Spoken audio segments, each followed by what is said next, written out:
Hey everybody, this is the Heartrock podcast, and thank you so much for tuning in again. Welcome if you're listening for the first time.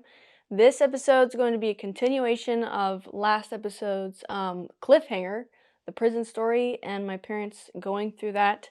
I won't say anything else because it's pretty intense. So we're excited for you to listen. Oh, I got those at Anthropologie. They were like $1 a piece. When? February. Gosh. I know. I really, because they have the same candles. They were from Christmas, I think. Okay. They have the same candles at Be Just, and they're so expensive. Yeah. And I've been just in the mood to buy candles. Okay, well, we're in the mood to podcast. We're warming up. He's such a Mustang. I wanted to know where the candles were from, because is that like a thing that you get to in your life where you want to buy candles? Like, did you hit a point in your life where you just wanted to buy candles? Yeah. It's the thing I get when I can't afford anything else. Yeah, and nesting and decorating. Yes. Yeah. Okay, nesting and Yeah, decorating. it just makes you feel like, oh, I can get this. I can get this cheap little. It's $1. It's $5. Makes me happy. Makes me feel like I've Retail scratched that itch. Retail I therapy. need to buy something. I'm in this cute store. I need to buy something. Yeah, that's a real feeling. How do we overcome that as women? Your husband steps in and says, quit buying the stuff. You don't need that. Yeah, that's literally what it is. He was like, you don't need that. We don't need that. I'm like, that's not what I wanted you to say. It's like, And then reality steps in, sorry. packaged as a mail. That is truth. Reality steps in, packaged as a mail. Packaged as a mail. Yeah. I feel like But women's no. women's like our emotions No. are so like, and then And this and this. and men are like, what? No. No. Oh, thank you for helping me snap out of that. Is there any itch that you feel like you need to scratch as a Yeah, man? where's my Porsche? Oh, right, of course. I don't need a dollar candle. I need a $30,000 car. It's a tractor on the farm. Oh, well, I got a red tractor. That's my latest Porsche. Have you seen his red tractor? No, it's at the farm already. At the farm, he's been using it. Where did you guys get it in Stuart Strap? Mm-hmm. Have you seen it? Is it like She was there when it brand was new? She delivered. was there when it was Yeah. delivered. It is. looks And brand it's new? super safe. It has a roll bar. Yeah, I love you, Jennifer. And Super safe. she has a name. She? Oh, jeez. It's Gladys. Gladys. Mama named her. Greg Hart Gladys. You need to like etch it onto the Yeah. tractor. G&G. You should get Heartrock t-shirts. Gladys Greg and loves Greg. Yeah. Greg and Gladys. Greg and Gregory and Gladys. John Welk was over yesterday. He's like, So Gladys and Greg, that's so exciting. Is it like brand new? brand new. Brand new. 1.5 hour. What? 1.5 hour. Well, that's how much 1.5 hour. That's how long you've been That's working how- on no, it? that's how. No, I'm up to That's- 6, man. Oh, so it's not in miles, it's hours. Hours, yeah. It's got a That's bucket really and funny. forks, and then it's going to have a backhoe attachment on the back too. How did you get it to the farm? They brought it. delivered They it. delivered it? And we got a new zero Guy turn. named Buckwheat. Yeah. Buckwheat? Buckwheat? Yep, Buckwheat. buckwheat. And his Delivered. dad's name is Bumper. They're Papa's buddies. We got the Yep. we got the John. Buckwheat and we got- Bumper delivered your tractor. Yeah. That is the most country thing I've ever heard. Yeah. Yeah. And they are great. They're They great. are really great people. We went and looked at some tractors and like it was a whole experience. Like it's like shopping for a car. and zero turns. And were zero looking for turns. So we And then Papa was like, go see Bumper. I was telling him what we were doing, and he's like, "Get out of there, just go over to my friend Bumper." And I That's was so like, funny. Bumper? He's like, "Yep." Excuse just me? Go over Is to it- my friend Bumper. Gesundheit? Da da da da. Tell him I sent you. And I was like, "Okay." Poor Daddy, not poor Daddy. Daddy was just being so nice, talking to this guy. I was like, "Let's get out of She here." was texting me like, "Let's I was go like, now." "Let's go now." I'm like looking at my phone, trying to be nice to skip on down to get, and I finally was like, so I got to be, and just rushed out of there. And I was like, "Dad says Yeah. we got to go talk to Bumper." And praise God we did, because we walked in and he was just like, he just went down the road of like all the things, just just telling us so quick and all the things. Knew the prices and everything, and then he's like, "Well, with the John Earhart discount, we'll do this for you. We'll do this. With the John discount, we'll do this for you." And I was Man. like, So he kept thank you, Dad. knocking prices up. Pawpaw runs that side of the mountain. He knows it. At least in those worlds, Yeah. in that big world. machinery. Yeah, That's and so funny. Well, he's built a lot and done a lot over there. So Yeah. I mean, he's made a lot of relationships. yeah. It's really showed me in my older age, in running Heartrock, how important it is How to have valuable it is. relationship Yeah. with your community and your town. Because, you rely on one another for Mhm. things. yeah, Exactly. just like Frankie and Beetle. Yeah. Yeah. Live around here. Exactly. Oh, we should interview. I really want to interview Beetle. Okay. We can interview Beetle. He'd probably go for His testimony. He's got a big that. He testimony. does. He's got a big testimony. Well, let's hear about your prison testimony. All right. Oh, Talking Prison about testimony. stories. tractors. Tractors To to prison. prison. Country. Well, it's just a testimony to how different your life is. Yeah.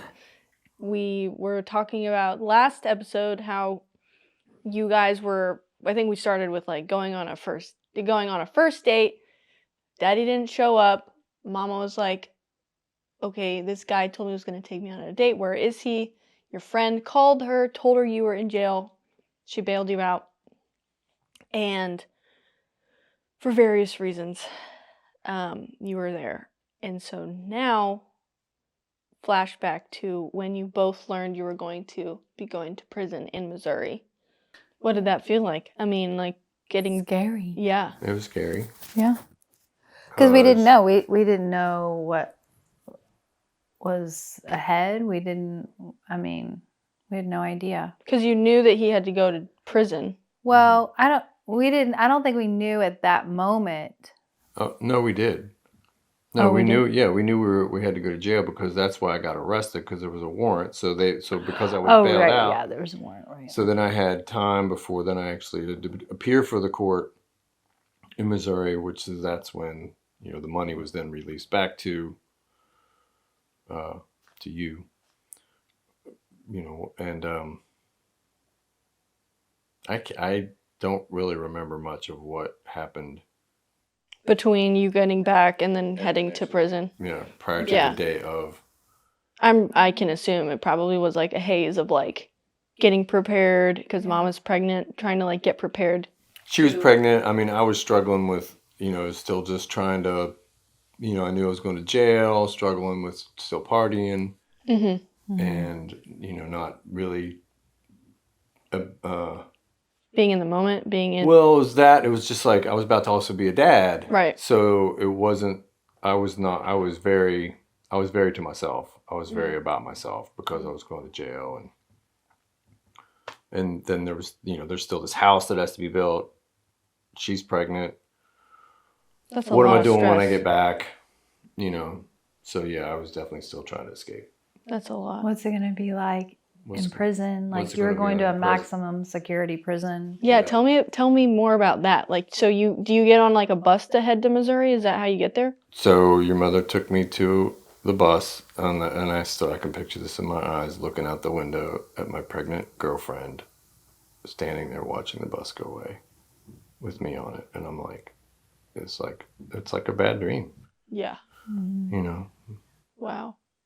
which was really bizarre because then I took the bus from Boulder to Denver, then sat in Denver for 2 hours before the bus went from Denver to Missouri. So Right. And so you were on the bus for like a full day, and it then was like 8 hours or 8 hours. 9 hours. Actually, it was more than that. It was a while. So then I got to a hotel in Missouri, and then the next day I got a cab to the courthouse. And then from there, they took you. they shuffled me off to St. Joe, Missouri, From the courthouse? from the courthouse in Lafayette County, Missouri. And it wasn't like a high security prison. It's Like the state pen. it was the state pen of Missouri. It's the same. Yeah, that's where the state penitentiary is for like maximum security, whatever. And so what was that like? Like,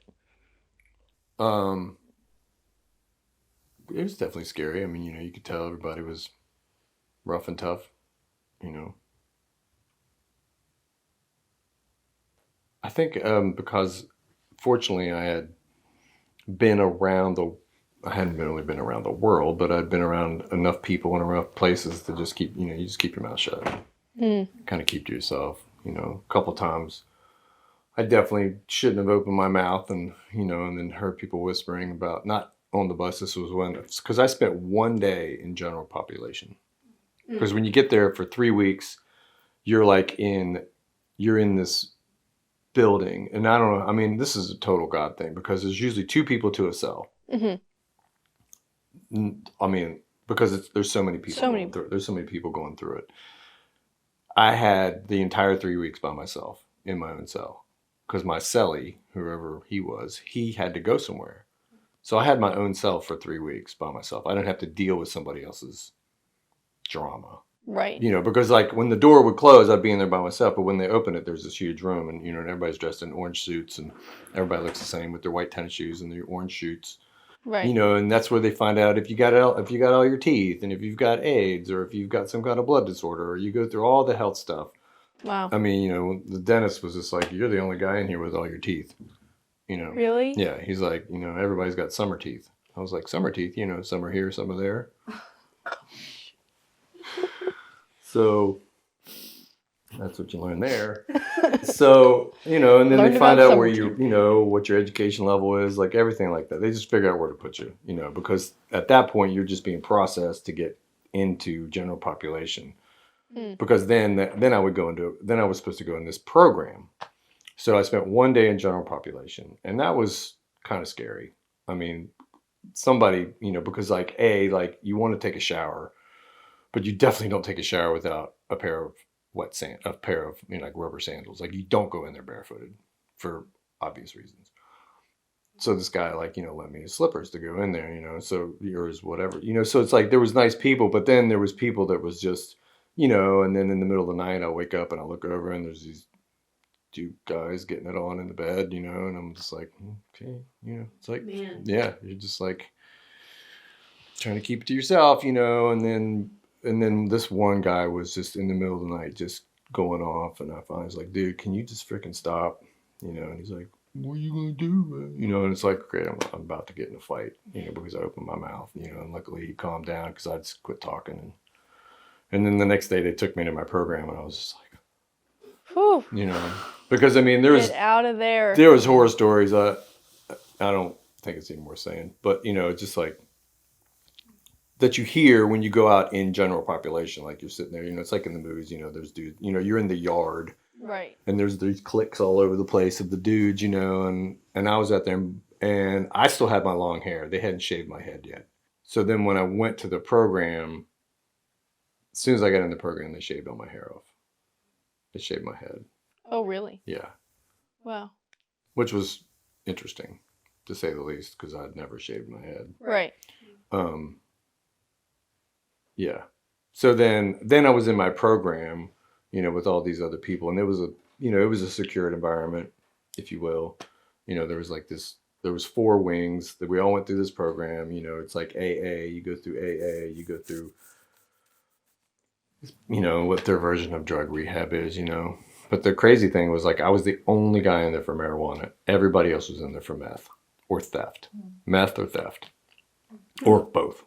I mean, right. There was nobody in there about smoking weed. It was all, and then those people, that's a whole different like level of just mentality and just the way people act and what they do and what that drug does to people. I met guys that were 35 years old, had never seen the mountains, never seen the ocean.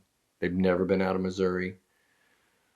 Wow. I mean, this guy was so strung out on meth, he stole an entire rack of coats from Burlington Coat Factory. I was like, what do you mean you stole them? I was like, you like grabbed the whole thing in the wheels and tried to go out the front door with it? He's like, yep. Oh, I got all the way to my car too. He goes, I had about 30 of them in there, and by the time somebody caught me, I was ready to go. I was like, and you thought you were going to get away with that, like you really thought you were going to get out with the whole thing and coats. And he's like, yeah, that's how far out I was. Wow. and met one guy who, I mean, because he had been not on meth for long enough, you could see he was a very smart man, very intelligent, but got like they would take cigarettes and the biggest thing was, I forget, they called it water. It was embalming fluid, like embalming fluid, and they would dip their cigarettes in the embalming fluid and smoke it, and smoke their cigarettes, and apparently it would take you to the moon. Whoa. And this guy got arrested. He was standing in the middle of a four-way stop signal trying to direct traffic or something, and got arrested and whatnot because he was dealing it. And but then talking to him, I mean, you could tell he was like super smart dude. Like, what do you? He's like, you just met all kinds of people, And then I met this poor kid. This poor kid came in there. He turned 21 years old in prison. All I could think of was a Johnny Cash song. I turned 21 in prison doing that, and that poor kid, man, he was peeing the bed like every other night. We'd wake up in the morning and everybody'd be like, what is that awful smell? And he was peeing the bed. Like, he was so scared, man. And he was trying to be tough and the whole thing, well, it's not me. And it's like, dude, so we all, be like, dude, take my blanket, take that thing out of here before you get your butt kicked, So it was crazy. I mean, and then, because I was in there for 3 months, in that situation, I got elected to the board. I was the entertainment guy at the board, so like, Because you could play guitar? I guess. I mean, you had to be elected by the whole body. There was like 45 guys in each wing, and there was a panel up front. There was like, it was kind of like, we helped run the activities. There was a president and a treasurer and a blah, blah, blah. And, and I was the entertainment dude or whatever, and That's so interesting. it was definitely pretty interesting because they wouldn't let me, they one time let me play the guitar.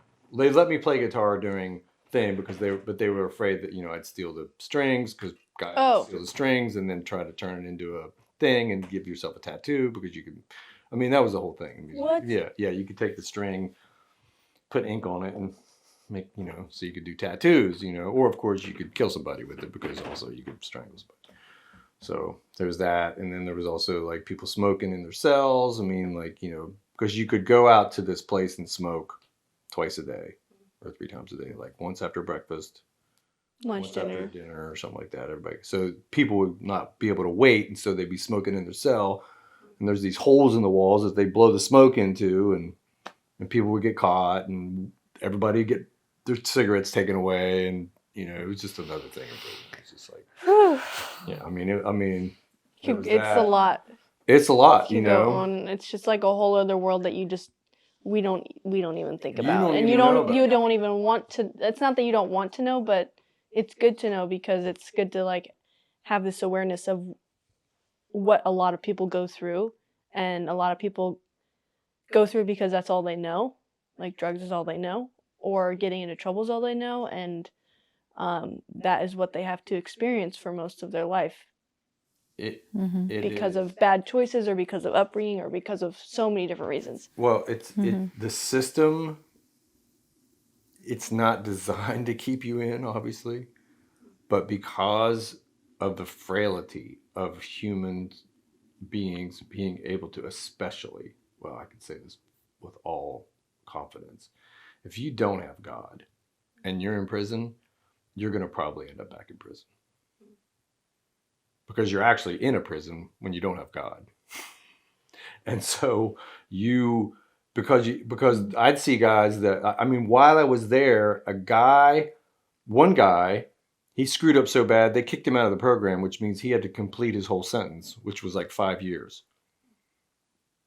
Because he couldn't keep his act together to finish this 3-month program. He screwed up so bad, he had to do his full 5 years. So he got kicked out in the middle. This other guy who was ahead of me in the program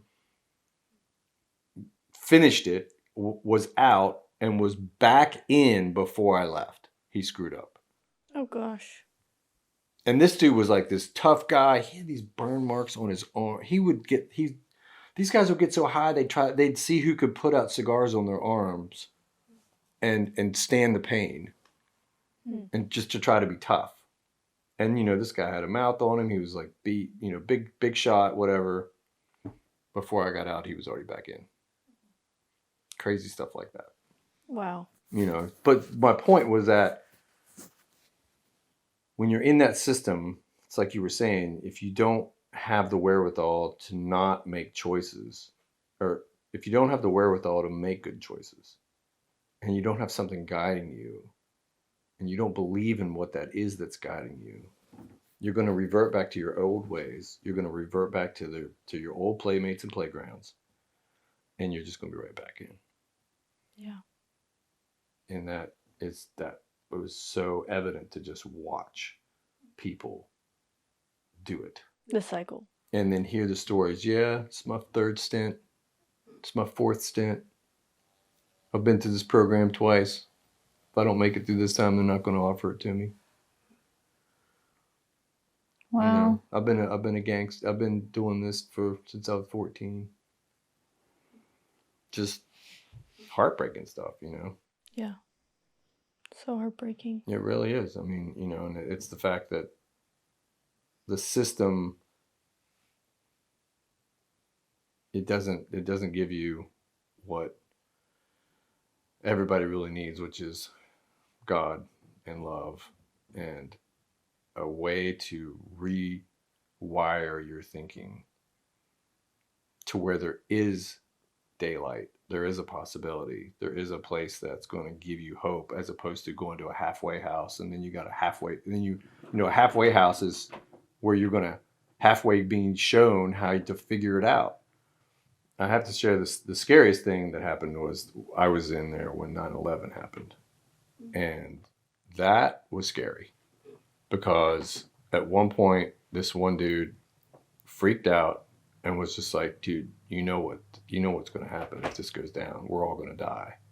He goes, every one of these buildings are numbered from the ceiling, on the roof, and they just fly over it. And if you're in building 12 and it's got all the criminals and murderers and whatever, they just bomb the building and kill everybody because they don't want these people out on the streets. So he starts spreading this. He starts freaking out. And I freaking grabbed him and put him up against the wall. And I said, dude, shut your mouth. I was like, nobody's going to bomb this house. And I'm going home. I have a baby on the way. And you just need to shut up because you're going to cause a riot in here. Yeah. Did he listen? Or? He did. I mean, but his eyes were dark. I mean, like, we're in there. Nobody's doing any drugs in there. But I mean, like his eyes, I mean, he was freaking out. And he was bigger than me. And I was just like, dude, no, we're not doing this. Yeah. I mean, I'm sure there was a lot of other expletives said there, but it's just like, and he calmed down, but it was the reality was he was speaking the truth. Like, they are numbered. Yeah. That is the thing the government would do. I mean, of course, if there's a national disaster, right. You don't want the murderers and rapists out on the streets. It's like you got to do quality control some way, or not quality control, but whatever. So that was pretty bizarre. Yeah. On top of everything else. On top of that, watching a national. I mean, I have to tell you, it was kind of funny. So at one point we're the day it happened, we're upstairs in these rooms. We're literally doing the hokey pokey.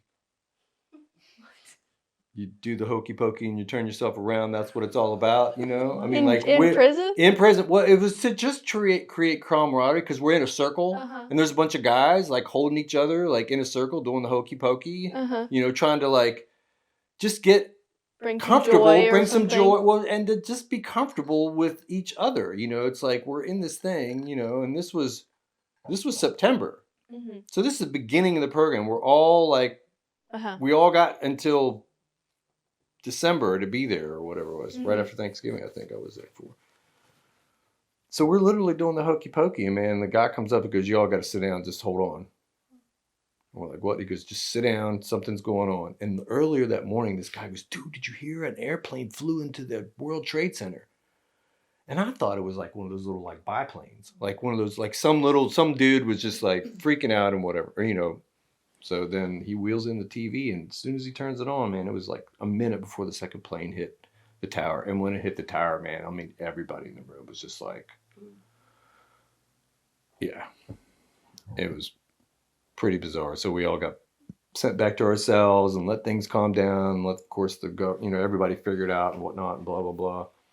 So then fast forward, when I get ready to get out, I had to be picked up from the prison. I had to be picked up by somebody. So I'm trying to ask other people who are getting out the same day I am. I was like, man, can you vouch for me? Can I say that your mother's my aunt and she can take me to the airport? Or because this one dude was like, if you think a taxi's going to come here and pick you up, man, there is no way you will stay here forever. I'm like, forever? Okay. Okay, Next. and he's the dude who had to sign my piece of paper to let me go. Mhm. So I'm like, this is rolling in the back of my head. So I'm calling, and your mother's trying to find people and all this stuff. And the day comes up, and I don't know what I'm doing, and I walk out and I get to the gate, and they're like, and there's this lady, she goes, hi, Greg. And I'm like, hey, just playing it cool, man. She comes up, she's like, I'll sign, because I got him, and she signs the piece of paper, and like nobody said a word, nobody said nothing, because it wasn't a taxi cab, it was a van. And I'm just like I'm praying to God, just like, I'm good. I'm outside the gate. Thank you, God. I mean, it's like, so I go over and get in the van, and she's like, you good? I'm like, I think. She's like, she hands me the cell phone, and on it, the first thing I hear was your mother's. That was like, the guy's like, is that Greg? He's like, yeah. He's like, hang on. And then there was your mother on the other line. What? She's like, baby, I got you a Nina. taxi. And I'm just like, I looked at her. I was like, just pull away.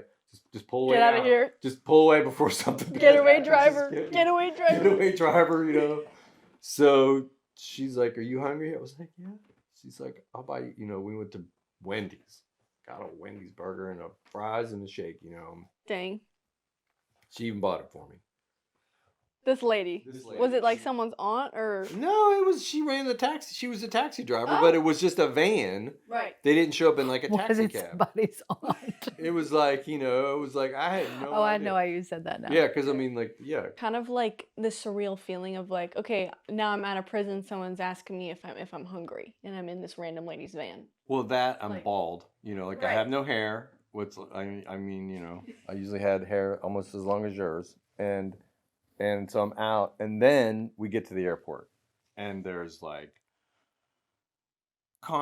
cement bags, there's dudes with M16s, there's nobody there. Like, I mean, this was, Like the world had totally the whole world had changed. just changed because of 9/11. 9/11. Oh my gosh. So, like, Could you even fly? Well, that's just it. I mean, yeah. I mean, I got out, and she had my ticket and everything, and I'm just like looking around. She goes, "It's a lot different. Just go straight to your gate. It's just you don't be worried." I'm like, I just got out of prison. Like, I look like a felon, or I am a felon, and I'm all the walking things. by, and now I'm and I'm walking down into there. an airport. And Go to the Just gate. Go to the gate. Just got straight there, and got in there, sat down, and then flew, and then got off the airplane. And then I think Bethy picked me up. Me up. My friend Beth picked us up, and then I got home. And when I finally got up to Colorado, or up to her house, it was dark. I just remember seeing you. It was like, just couldn't believe Just it was- reuniting. So It was just like during those nightmare. 3 months, what were you doing? Were you just like trying to just keep life together or because I'm sure you were working, you were pregnant. Mm-hmm. Luckily there was a good community of friends that you guys had in Rollinsville, and so I mean, were there like major things that you were processing during his time in prison, or were you just trying to get to the end of those 3 months? 4 months. 4 months. It's a big difference when you're pregnant. It's kind of like a kid counting their Days how to old they Christmas? are. Oh, okay. Or days to Christmas. Right, Yeah. right, for sure. Like every day, every month is so real. I think really it was just waiting to get to the end, and everything changes when you're pregnant, especially for us, because of our environment, like we hung out with, the crowd that was like, going to the pub every night and Partying and partying. And so you can't, you're not doing that anymore. right. So it's not like our friends changed, but my friends changed to where I didn't really have those That communal vibe. yeah, like I still live with my friend Emmy, and she would come home, but she was still, Involved in whatever involved you in guys that were doing. world. And so many nights We're almost alone. every night I was just at home Alone? in the little cabin by myself. So I did a lot of like I would watch movies, I would You made that blanket. stretch a lot. I made a quilt for you. Oh. I picked back up sewing. Mm. My grandmother had taught me how to sew when I was little. So I And went where to, were you working at that point? Were you a bartender? Uh-huh. Yeah. And then I also worked up at the school. Oh, right. And that was, that was a whole experience because we didn't really want anybody to know that you were. Oh, that he was right. that Daddy was in prison, and I worked at a school. Oh yeah. I was a kindergarten teacher. Were you in I don't know, I would Montessori? be so stressed. It was very stressful. Oh my gosh. So I told the woman that I was co-teaching with, but no one else. She didn't tell anyone? No. And so when we would have functions, people would always ask, "And how's your husband?" And like, "What do you guys do?" And I don't know. I would just make things up because that's not something that you would want to tell parents. No one knew. I mean, no one knew except for our immediate group of friends and his parents. Like it was on the DL. It was on the DL, and which was really stressful. It just very lonely. There's probably. many times in history where you see like cultures have to go through, or like pods of people, how things happen, and it's just a very quiet season. Yeah, where you're just not communicating the stuff that's going on. And so that's really what I did. I sewed that quilt like pretty much every night, which gave me a lot of peace. And then, we went through a season while he was in prison that we couldn't talk on the phone. So that was hard. Like, you're growing inside of me and you want to be able to communicate all these things with your husband, your partner, and there was no communication. So we wrote letters, and we wrote a lot of letters, and Daddy picked up left-handed handwriting while he was in prison, which I was like trying to do something different. I was so like, okay, like trying to read his left handwriting. Yeah. But so we wrote a lot of letters, and then moving forward, when he got out, or yeah, when he got I home? think my biggest fear in that time was like afraid somebody would find out. I just didn't want anybody to find out. I don't know. I think that I had embarrassment. I think I had fear for people to know your business. It's just, I think it's scary for anybody when you mess up. You just don't want people to know that you've messed up. Right.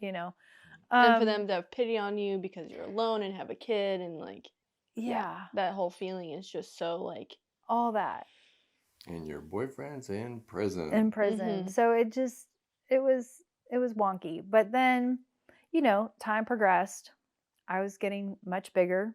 By this point, we were 8 months, 7.5, 8 months pregnant. And it came time. Well, we could talk on the phone at that point in time that we had to figure out how we were going to get him out of prison. And he was like, I have to get I got to get out. We got to get out. And so, well, and in the middle of that, you flipped upside down and was breech. And so that was right about the time that I was able to talk to her. So I'm on the phone trying to, calm her down, or and just deal with the whole thing of the emotional like we're trying to like emotional co-pregnancy over a phone. in prison. Yeah, and I'm trying to cope Like, with it's her. just, So there's and people have So- much worse scenarios. So I'm not trying to, No, but that's for bizarre. us, That's very it bizarre. was just a very tumultuous time. And then, but he needed to get out. We weren't quite sure how that was going to happen. So my problem solving brain kicked in. I called around to places in Missouri near the prison, found a service, told them our story, what was going on, and was like, we don't know each other, but I got to ask a huge favor. Wow, you're so good at that. You're still doing that today. She's still doing that today. That's right. I'm like, From across so the the state thing line. and this and that, and like, we need a big deal. Yeah. And she was like, all right, yeah, we can do it. So I had to mail her money. I had to buy a plane ticket for him and mail the ticket. Oh, Like, everything had to line up geez precisely. Louise. And then she had to be there at the right time to get him coming out of the gate. It was just this. And then drive him to the airport. And then drive him to the airport. And hopefully they would let him on. Like, Because I didn't have an ID. Well, I guess I had to have an I think you did have your ID, had my but ID. it was just the world changed overnight from September. Right. Now it's like the beginning of December. Everything was still just very new. I did not look like the same person. He didn't on look my like this his driver's license. Plane tickets were wonky. Right. How did you even buy a plane ticket? Well, you could still buy a plane ticket because it was only like a month and a half later, but you could still buy the ticket. They would send it to you. Okay. And then hopefully FedEx it to the people, and hopefully nothing gets lost in Translation or the mail. Yeah. Oh, the back. Yeah. Wow. So then fast forward, You're just waiting for I'm him on to the get phone Uh-huh. while I could hear the whole thing happening, him coming to the gate, and I was just like, Oh, my heart would be beating so fast. it was. Just I was like, just get in the car, Greg. Just get in the car. Don't say anything. Just Don't say stop trying to be friends with everybody and just get in the car. I was like, I just need you to come home. Yeah. Like, We've made it this far. So that's what I'm saying in my head. And I'm, like in my hurried self. And he's like, yeah, man. Blah, blah, blah. And I could just hear him. And I was just like, oh my gosh. Shut up. So then he gets in the car and then the phone, we talk on the phone. He was like, oh my gosh, how did you even do that? Like, what happened? And I was just like, we'll talk about it when you get home. Just get to the airport.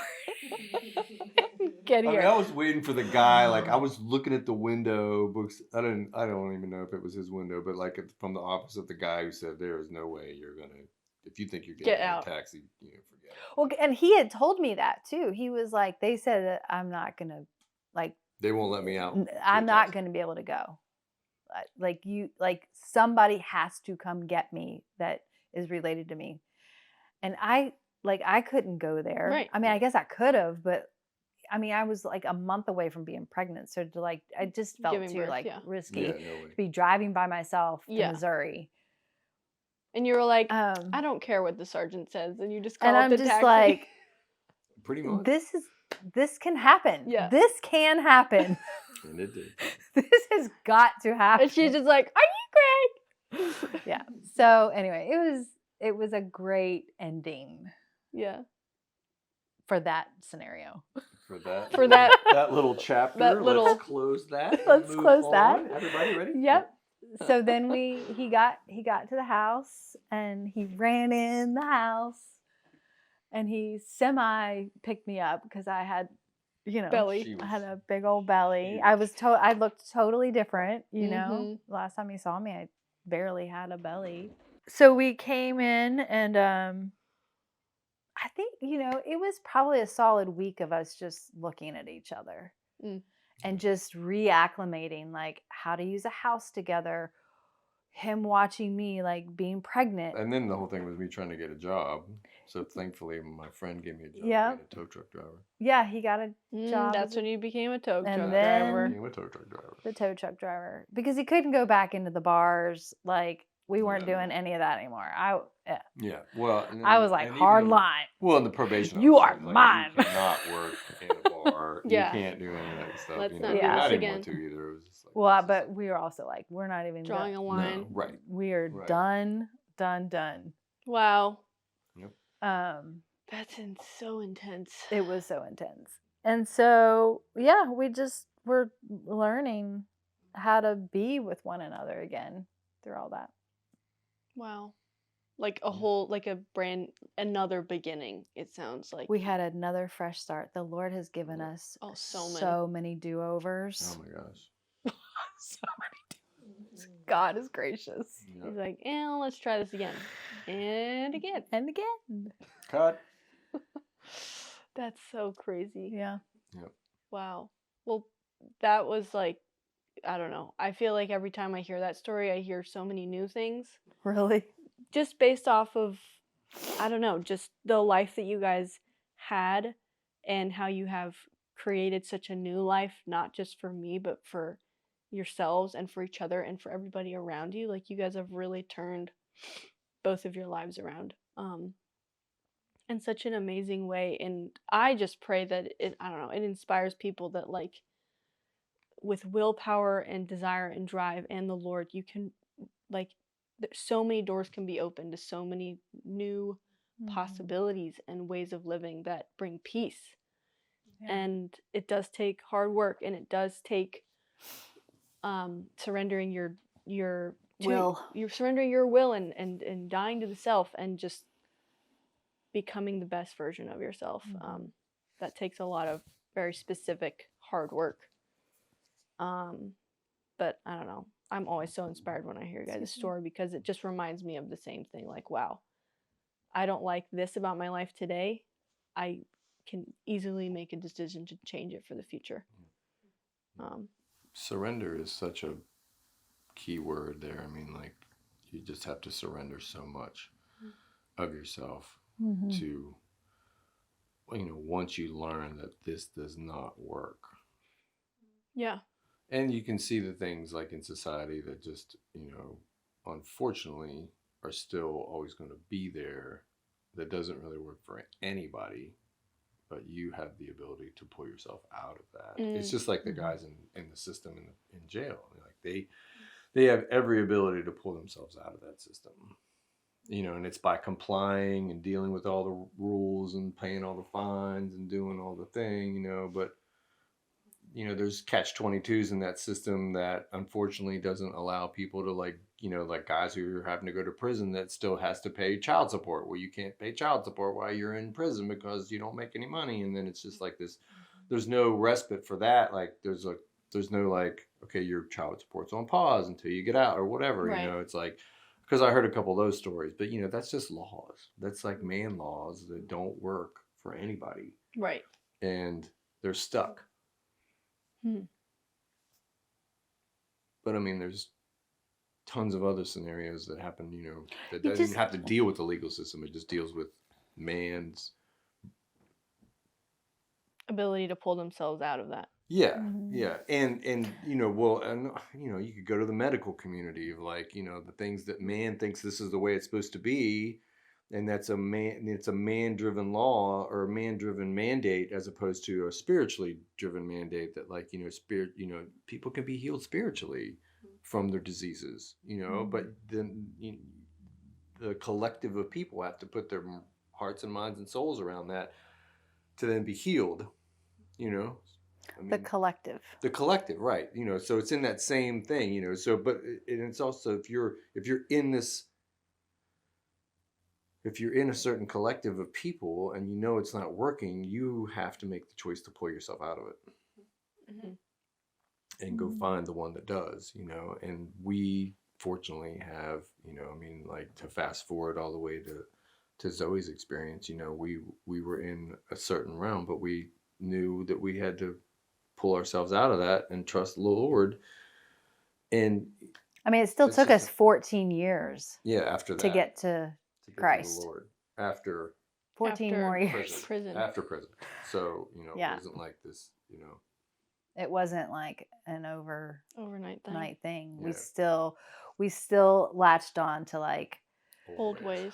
our ways and our will, and just, you know, wanting to do it our way individually, Mm-hmm. you know, Not together. not together. I mean, we went through, there were still more struggles to come. And it really wasn't until the worst brokenness of the worst brokenness that it was like, okay, now I'll try you, Christ. Yeah, like the full surrender. of, like, The Now, fullest surrender, the Yeah. most amount of pain you could ever feel, and then then still you're alive. like, then you're like, Yeah. okay, Yeah. no, okay. I need you now. Yeah. Right. We've been through literally everything, and he knocked on our door every time. He truly did. I mean, and I can say this with Mhm. whole honesty. Like when I got busted the first time, I was driving through. It was when I got busted in Missouri. I pulled over at a rest stop, and I was in a rental car, and you know, when you're doing these kind of things, you know, everybody tells you all the things to do. Like if there's a rental sticker on your car, take it off, because you know they pull over rental cars, and you know, the cops and all that kind of stuff. So it was like, so I pulled it over, and I was at the rest stop, and I just heard the voice, turn around, go back to Colorado. You don't have to go. And I ignored it and kept going. And at 1:00 in the morning, I got pulled over. But I mean, and because I had my dog with me, and you know, and whiskey was in the car and everything like that, and he was, you know, and he had to go to doggy jail for whatever. You know, I mean, it's like, I mean, I had to sit there and watch the dog go off in the tow. You know, the tow truck took the car. The dog's still in the car, hooked up to the tow truck. You know, Oh gosh. yeah, it was. Should have listened to the voice. Oh my moment. gosh! I mean, it was the second time because something happened like in Colorado or something. It was like, just go home, dude. You do not have to do this. And I did. Yeah. Just, you know, another one of those times when you know, like I know now with all my heart when the Lord's speaking to me, and I can hear it and I obey. You know, and I can tell from the same thing. It's that same voice that spoke to me. That same feeling. It's that same. Well, I mean, I can literally trust myself that it's the same voice. So it's like the Lord's been speaking, and I know I'm not any different than anybody else, for that matter. It's just when the Lord wants to be loud, He'll be loud enough for you to like almost audibly hear it, you know, or or you physically hear it, like your mother more physically hears Him than I kind of like audibly hear Him. But I mean, even through the rest of the years, because I mean, through those next 14 years, I just wanted to add that like she would hear, don't leave, you know, like she would want to leave me and she didn't, and I would want to leave her and I didn't. So like there was that whole time of like listening to that voice of just like, you know, keep going. just keep going. That's so hard. But and I will add that like it wasn't until her dad, when she went to Papa and was just like, what about Zoe? And he's just like, this is too big for any man. You got to give it to God. Yeah. Yeah. So true. And those are the words that like hit you. Hit me. You know, it's like there is nothing in this world that's going to help. Nothing. It's all up to God. So there's nothing that can give you that peace. I mean, your body's still going to experience and feel hardships and turmoil. That doesn't go away, but it's the peace that is inside of you that you literally can be Peter walking on the sea to Jesus. Like the waves don't just like disappear. But your spirit is so connected to your Creator, God, that made everything, that you're lasered in on that, and the world can happen, but you can be at peace. And there's nothing that can give you that. Like nothing. Not even like Daddy is such an amazing husband and he's so kind to me and so loving, but there's still times that like only God can give you the true wind peace. and the waves are happening, and it's God is the only thing that can like calm everything down. Right. Calm you down. And, you know, and being a parent, and it's, you know, it's hard, it's emotional, there's just a lot in it. Mhm. And, yeah, literally God is the only one. And it, you know, it's easy being on this side of it, saying now like, gosh, why does the world just like fall in love with Jesus? You know, but I remember me, Mhm. even 14 years that Ago, we yeah. went through of still wanting myself, and having a friend in such a loving way Mhm. that tried to show us Christ, you know, and we Mhm. were still like, no thanks. You just, yeah. But I think about that all the time. I'm like, Mhm. oh my gosh, you just want everyone to know, because it's so freeing. Mhm. But you don't understand the freedom until you surrender your heart to it.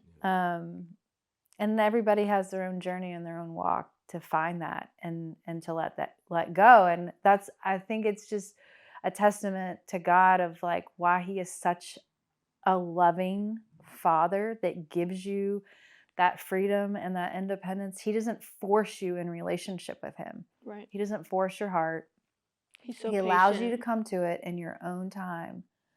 And when you're so broken and you're ready, he's right there to carry you home. And it's like, oh, It's like it's just the grandest love ever. Yeah. I know that you've experienced that, so I'm sort of like preaching to No, the but we're choir just here, agreeing but here. it's Just Yeah. we The all invitation we is all, always open. it's we all just know it's like, amazing. And yeah. I'm so grateful that we did have those still small voices that were like, don't leave, even though it was scary sometimes, you know. and immensely frustrating, I'm sure. Immensely frustrating. Immensely. Yeah. Well, So both ways. yeah, so that was the prison Yeah. journey. Well, I know that this story will continue, but I'm really glad that we got that big story out, because I just think that it's, I don't know, I'm always so enamored with the details of that kind of, I don't know, that part of life that I didn't see with you guys. So, But it Thank you. definitely affected you Mm-hmm. because Yeah. she was stressed. She was doing a lot by herself while she was developing you. So the amount of stress, as she's learned later in pre and perinatal psychology, is that, you know, I mean, like there is an effect mhm. on the environment in utero. Yeah. So it's like whatever you get exposed to, you know, it's like it definitely can cause different things, Yeah. you know. Yeah. So, We can't control all of it though, so that's No, why you we You have the can't Lord. like You can't, but you can't you can prepare your environment for as much as you can prepare Prepare. it for. And praise the Lord that like we did get all this understanding, and it helps so much through Zoe's journey to be a better parent to you. And then Daddy and I had this knowledge, and just trying to be steadfast and giving you what you needed, and then you finding Gareth and having somebody that loves to pour into you and loves to lead you and Yeah. be gracious and generous to you, that you don't, because had like not all these things were like happened, I feel like you could be living that life of like, I have to, like, I got to do it. It's me. I got to, you know, I got to do this thing. Like, It's all up to me. yeah, right. right. So Yeah. I feel like you can clearly see again where the Lord redeemed a whole another generation of people Mhm. that's coming. Mhm. Yeah, Like, Yeah. that is salvation. Yeah. No, that's That is that's powerful. the story of Christ. That's, Yeah. yeah, and So- it broke Just the like, chain. woo! I mean, Yeah. it broke the chain because like her Amazing. and I both were, you know, like your parents weren't like addictive people or anything, but I mean, my parents, you know, they drank a lot, and they, you know, you know, my dad was successful. My mom was a stay-home mom, but the not just but I mean, that's what she did. And it's not that they were bad people or anything like that. It's just like the environment that you grow up in shapes it. So thankfully, the thing I was just referring to about, you being in utero while this was all happening, I mean, the side part of what she's learned is that it's all repairable. It's all, you can change it, through the right type of environment that allows the child to be loved and nurtured and explore hisself, which is, you got to do that. Yeah. You were set free in the woods and all these kinds of things to figure out, and you taught yourself so many things because you just learned on your own. I mean, you still got to be a kid in in an exploratory way, that was your nature. I mean, we just let you guide yourself through your childhood. I mean, we had the boundaries, but I mean, so that inside of some of the stuff that could have been more of a outcome of your mother being the first 8 months, 7 months of your pregnancy, like in this stressful kind of lonely place. There's a lot of repair that happened throughout, and there's the next 14 years with you and your sister, of course. Yeah. Well, thank you guys always for sharing your experiences and wisdom and just genuinity and transparency. That's super, super encouraging to me, and I hope encouraging to other people. So, but yeah, wow. Happy to do it. Hope we can just help And this story even will one continue. person. Yes. The story will continue. Thanks everybody for listening to this episode. We hope you were encouraged and, I don't know, inspired in some way. And if there's any way we can pray for you, if anyone you know or yourself are going through something like this, just let us know and we will be happy to pray for you. We hope you come back to listen to more episodes. And yeah, thanks for coming along. Bye.